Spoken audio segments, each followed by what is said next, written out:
Good afternoon, traders. My name is Tomasz Wiśniewski. I'm a Chief Analyst in Alpari Research and Analysis, and this is Daily Analytical Report with Alpari. So in the next half an hour, I will tell you what's going on the markets from the fundamental and from the technical point of view, and we'll try to look for decent trading setups on the market. I have few for you ready. From the fundamental point of view, what happened? Well, we do have a almost third bearish session on stocks in Europe, which didn't happen for a long time. As I look on the daily chart of DAX, I said kind of almost a third bearish session because today we are below the opening. But not much actually. Now candlestick looks is a pin bar, looks like a hammer, so has a long tail and a small body on top, so everything can still change, and instead of three bearish sessions in a row we can get only two and a rebound today.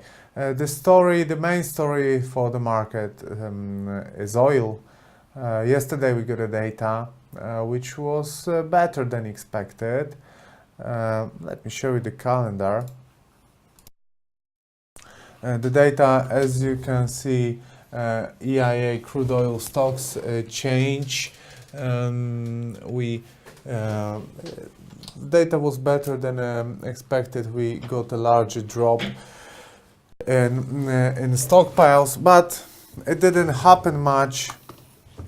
Yesterday we ended on a big minus on oil, but today we do have a small correction, but it's just a dead cat bounce. I would say it's just a dead cat bounce at the moment. We had day, night, and morning with central banks. As you can see, Norges Bank had a decision about interest rate, and also Reserve Bank of New Zealand had their decision. As you can see, both rates remained unchanged. Norway Central Bank, they signaled that they finished cutting interest rates. They didn't say that they will rise them anytime soon, but they signaled that they finished cutting interest rates. And New Zealand Central Bank, as you can see, also kept interest rates at the same levels. Actually, these are record lows. They also indicated that they won't rise them anytime soon, but New Zealand dollar gained in value because their statement was less hawkish as expected. So that is why New Zealand dollar of many pairs gain in strength. Maybe it wasn't spectacular, but still a significant movement. Now let me show you only important data. We have to wait a little bit. In the meantime, we got a bit of a Fed speak. Let me tell you, Harker said that it's prudent to pause on the next rate increase. The market expects that it's going to be December. Fed members and Fed as overall says it can be at the beginning of the next year. So we will see how it will go.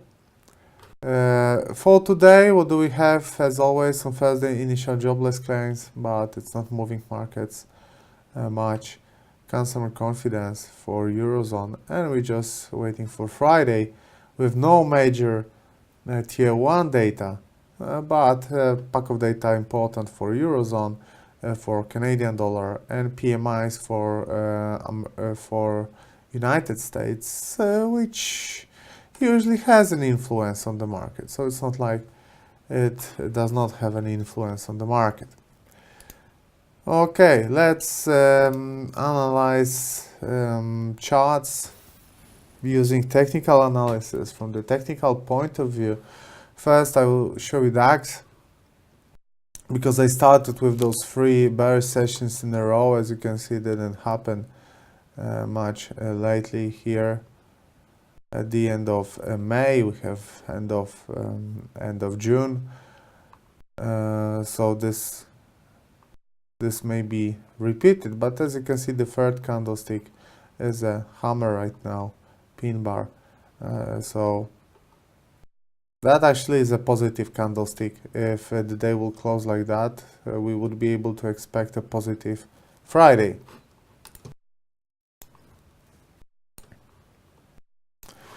Next one is S&P 500. I wrote an analysis that, okay, fair enough, we are heading to this support, but we broke one support here on 2,445 points. We're heading to another support, but even breakout here shouldn't be lethal. They have another support here and here. This one is the most important, 2,400 points. Apart from being a psychological barrier, it was also a proven resistance in March and May. After the breakout, it was proven as a support at the end of May and beginning of June. So you can see it's a legitimate place. Also, now we will have a trend line there. So that will be the place where you can think about opening long position. Very interesting. Actually, I would like the price to drop there, that I would be able to test my view. And oil. As you can see, candle from yesterday, we broke those lows from November 2016. No support here, there was no defense here. Now we're having a dead cat bounce. Usually it happens after 3 bearish days in a row. It often happens, not always, but as I noticed for the last few years when I'm on the market, when I see 3 bearish candles in a row, I'm getting a bit suspicious there. And obviously the trend is set, the trend is negative, but I'm looking for an opportunity to buy. Well, I'm not buying that, but I'm more cautious with opening short positions after 3 bearish candles in a row, because I'm aware of that the next one can be a correction, or this one after next. Actually, from the fundamental point of view about oil, we're gonna have OPEC and non-OPEC countries meeting in Vienna. The main topics they're gonna discuss is increased production in Libya and Nigeria. They will not, apparently, from different sources are saying that they won't focus on talks about cuts. They will talk about increased production in Libya and Nigeria. And as we can see, they don't have idea actually what to do now. And from curiosity, I checked the percentage of oil which is used for gasoline for cars, and it's apparently it's around 50% of oil production, or all oil supply. 50% of that, 45, 47, 50, is used for cars. I'm thinking if all those modern cars that we have, they don't use 15 liters for 100 kilometers of oil. Now they use 6, 5. We have hybrids, we have electric cars, and shows that global demand for oil will definitely drop, because most of the governments and developed countries, they are investing in alternative fuel sources and alternative cars, electric cars, hybrids, etc. And if gasoline is such a big part of oil, of the demand for oil. In next 10 years, 20, this demand for global oil will decrease significantly. So in my opinion, there is not much of a future for oil, and those prices that we're having now, we shouldn't see those levels of $100 anymore, just because the world is moving towards this way of removing oil from many production cycles, right? We are shifting towards different sources of energy, and we can see that right now. Many analysts, experts are forgetting about that cars are uh, a big part of this business, and the demand for oil is created by cars, and we're shifting towards different cars than it was 10 years ago. Okay, enough about oil. Let's talk about Forex right now. Let's talk about currencies. We start with cable. Cable is more or less on the same place where it was yesterday. So just a brief reminder here that we're in an uptrend, midterm uptrend, right? From the beginning of the year. It depends. For me, it's midterm. We defended horizontal support here. We defended lower line of the flag. Flag is bullish here. So my view on this instrument is still bullish, even despite the fact that yesterday candle is not so good looking.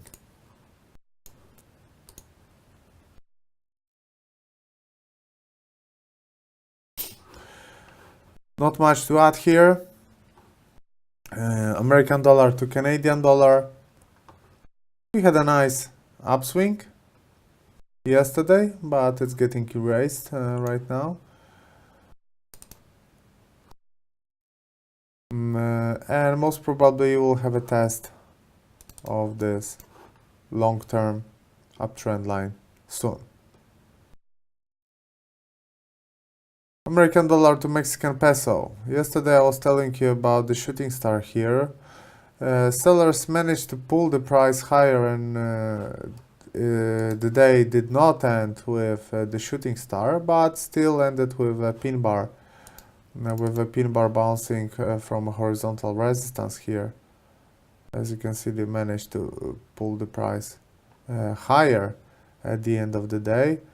But that may just be beneficial for sellers. Why is that? Because now what we do have here is a double top formation. And second top looks very nice, especially on hourly candlestick, hourly chart.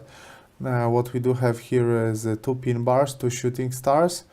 And in the midterm, what I'm missing here is a breakout of this line. Once this line will be broken, I would say that that will trigger a midterm sell signal. So there's no sell signal yet, but once we will get to this arrow, I think that will be an invitation for a sell-off here. Euro to Japanese yen. I'm focusing on that for the last 3 days, and I'm anticipating a bullish breakout. The price stays in place, but it starts to look interesting, because the recent two candles have two long tails, which shows that buyers keep the pressure on. They are controlling the situation. They are close to the upper line of this flag. If the price is close to the upper line of the flag for a few days, it indicates that they are waiting for a trigger, for a sparkle to start an upswing. Maybe it will happen. Maybe they will decide not to wait for a trigger and just start an upswing just like that. It happens, right? Because the technicals around this this situation are positive, are bullish. What we have here is an uptrend, higher highs and higher lows. I'm sorry, we do have a flag, bullish flag, and we do have a defense of this horizontal support here. So many bullish factors here. Gold and silver. I like it, I like it, I like the situation here.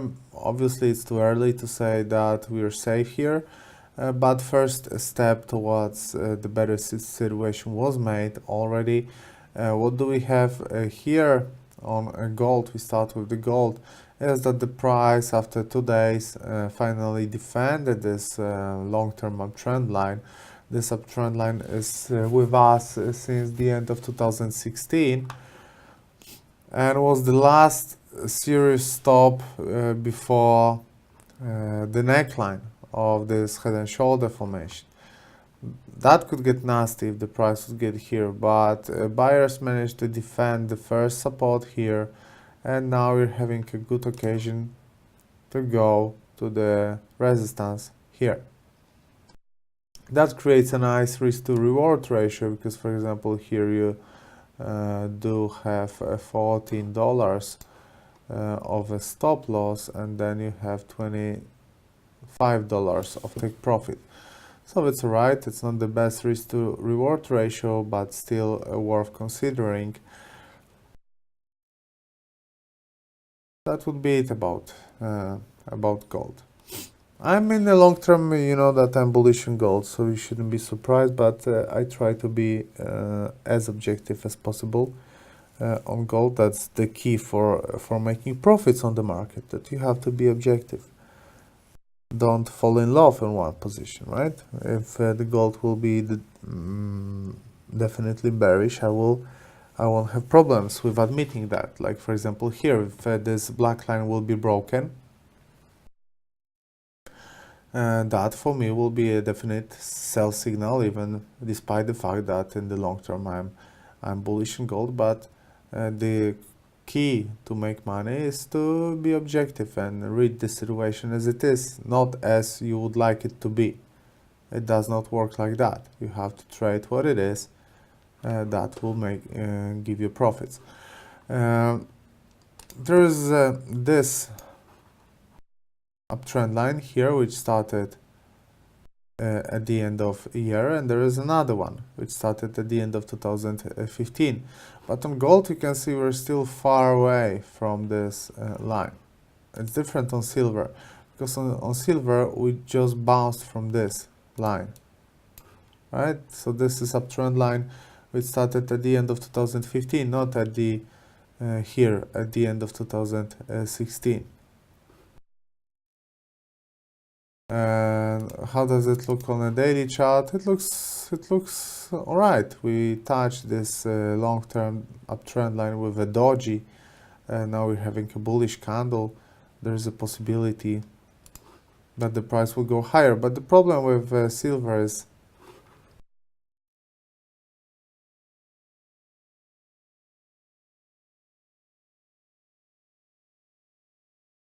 the problem with silver is the risk to reward ratio, because if you would open a long position here, stop loss would be probably here on 30 cents, and the first take profit is on 30 cents as well, even slightly less.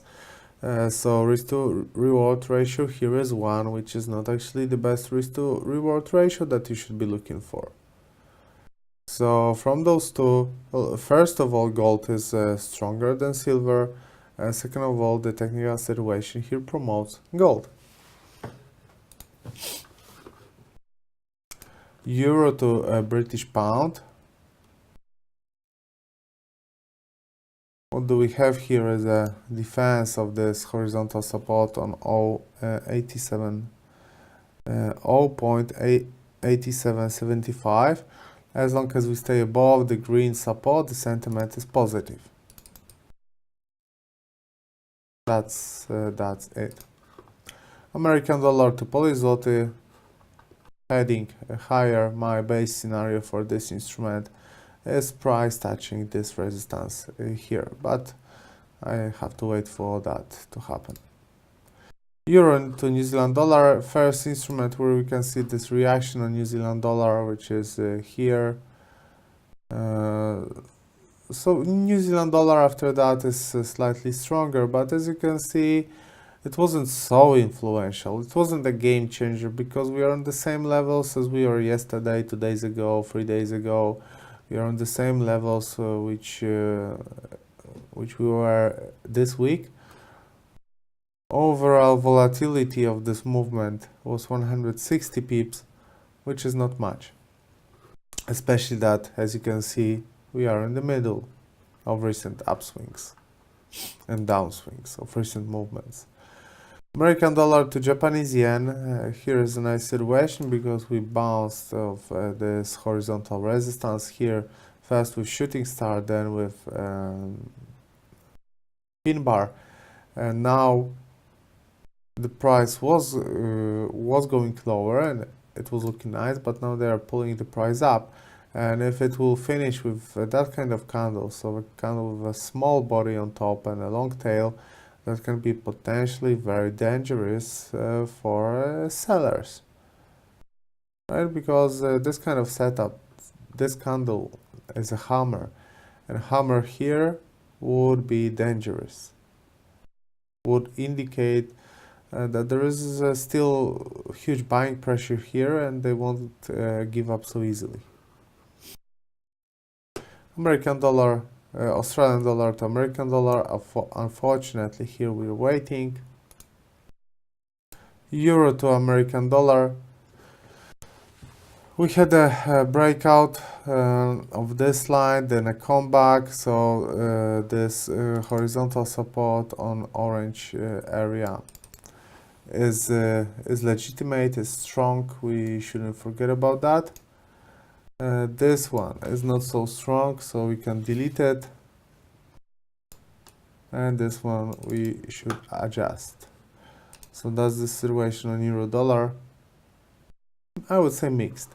As long as we stay above the orange support, sentiment is mixed, but with a bullish flavor. If we'll have a breakout here, that will be a trigger for opening a short position, most definitely.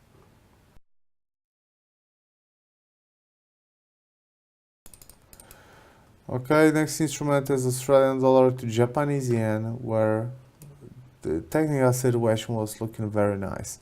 So what we had here was an upswing, higher highs and higher lows. We got a wedge. Wedge is a trend continuation pattern. In the long term, we got a symmetric triangle formation. We defended this horizontal support here. We went for another one, we broke it. And now buyers failed to defend that support. And that can be dangerous, because if they would create a hammer candlestick on a daily chart here, or a bullish engulfing, that would be easy, because that would indicate that we should buy. Why we should buy? We would buy then because of the candlestick, because of the horizontal support, because of this wedge formation, which is indicated that the price should go up. So we will have many signals, many factors at once in one place to go long. Now we can see that the price is advancing lower and is breaking this horizontal support, so it's not looking so exciting as it would look if we would have a hammer here or a bullish engulfing. So guys, this support in theory looked very strong, but if the price does not want to follow that, don't fight with that. Just accept it as it is, right? This support looked really nice. I would love to buy here, but the price does not indicate that they want to bounce from this level. If not, okay, fair enough. I don't have to trade that. New Zealand dollar to Japanese yen. Here you can see also a reaction, and that we are in the middle of this reaction. And British pound to Japanese yen. Here they defended this upper line of the flag, and now went into the sideways trend. Unfortunately, this pair is mostly cheered by traders because of the huge volatility. So most probably now they are very sad after yesterday that this volatility dropped significantly, and you have only 70 pips of a daily change today, especially that yesterday we got 200 pips.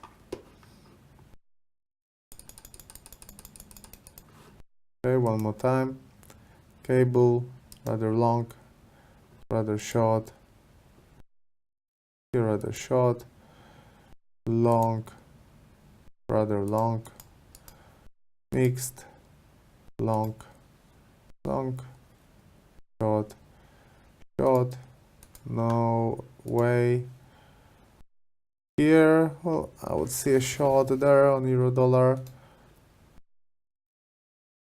Here long, but not now. I would wait for the proper reaction. And now let's also wrap that up on indexes and oil. Oil is a dead cat bounce.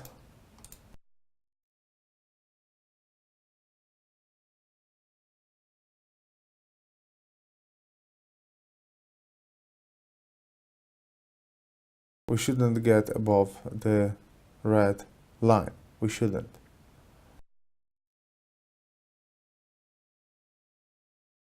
DAX depends from this candle. I would hold with the decision if this candle would stay hammer. That's a nice long occasion. If it will be bearish, that's an open. That's an invitation to sell more in this correction. And S&P 500 is having this sideways trend on a trend line. A sideways trend. It also looks like a descending triangle. But my idea for this would be a sell stop somewhere here, waiting for breakout, and then I would love to see the price coming here and then creating a bullish pattern here, or a candlestick pattern, or a price pattern here. That will be very, very nice trading signal. Okay, my friends, thanks very much for watching daily analytical report. I hope that you like it. After a short break, we will have a webinar about trading psychology, about trader's mind, which in my opinion is very important. It's crucial. So I hope that you will attend this webinar. Thanks very much and goodbye.